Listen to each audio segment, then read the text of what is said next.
Une maladie, un traumatisme ou un accident grave peuvent altérer les capacités cognitives ou physiques d'un patient.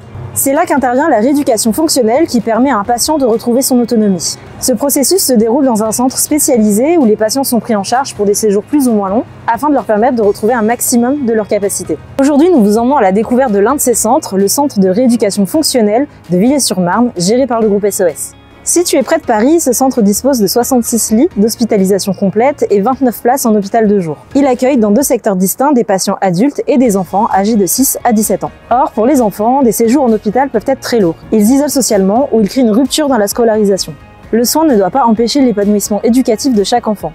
C'est guidé par cette volonté que le CRF a créé des accompagnements sur mesure pour les 200 enfants qui séjournent ici chaque année. L'objectif, garantir la scolarité de chaque enfant et soutenir leur développement personnel et social tout au long du parcours de soins. Les patients viennent pour de la rééducation, il y a une bonne équipe médicale aussi qui est présente. Et puis nous, les soignants, on est là pour accompagner le patient sur ses soins sur le début de séjour et puis après dans la continuité du séjour sur tout ce qui est l'accompagnement parents, patients.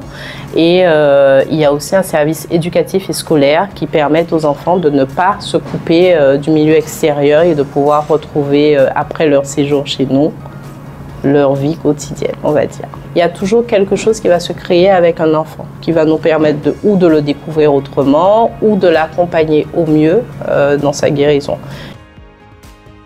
Juste parfois j'ai des moments de fatigue, de la kiné, musculation, piscine et des moments de motivation qui sont un peu difficiles, mais ça va, je tiens le coup. Et maintenant, moi, tous les soirs, je rentre chez moi. Mais avant, je dormais ici, je mangeais ici le soir.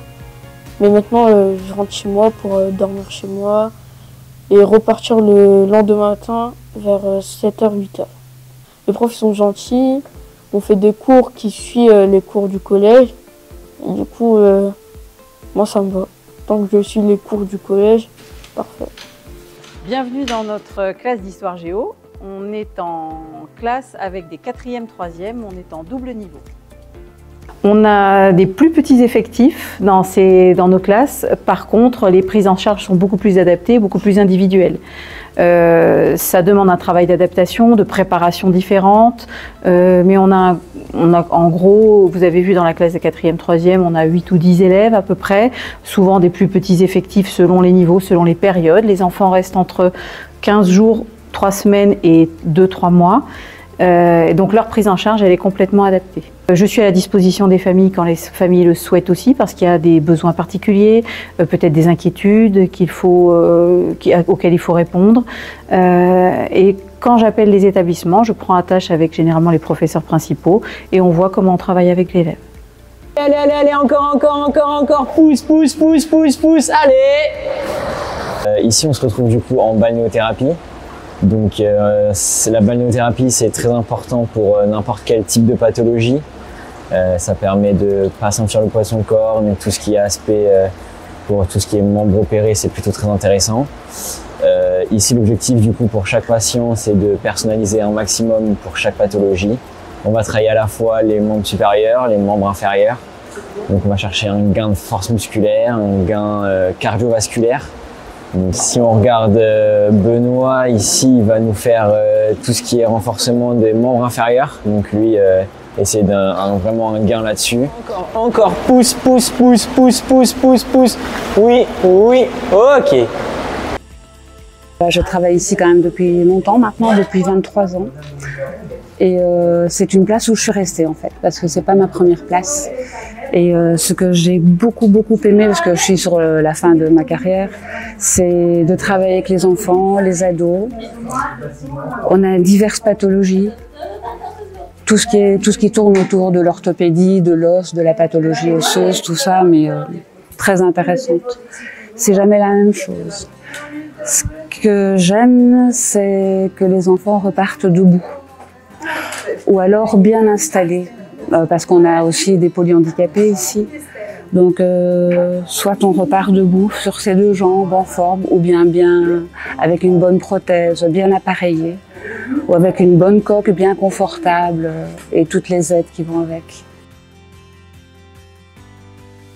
Donc l'établissement a été intégré au groupe SOS Santé depuis 2011.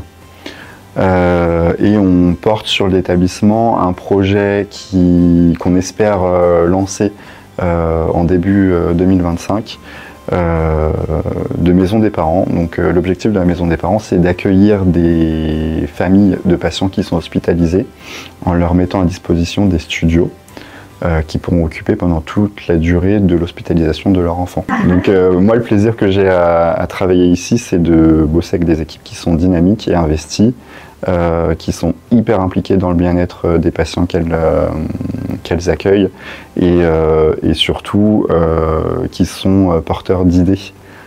Ça, c'est quelque chose que je pense encore une fois, on a grâce à ce service pédiatrique où on est tout le temps en train de chercher de la nouveauté et de chercher qu'est-ce qu'on va pouvoir apporter de neuf à nos patients dans des prises en charge qui sont plutôt classiques, mais de pouvoir toujours innover dans ce qu'on leur propose.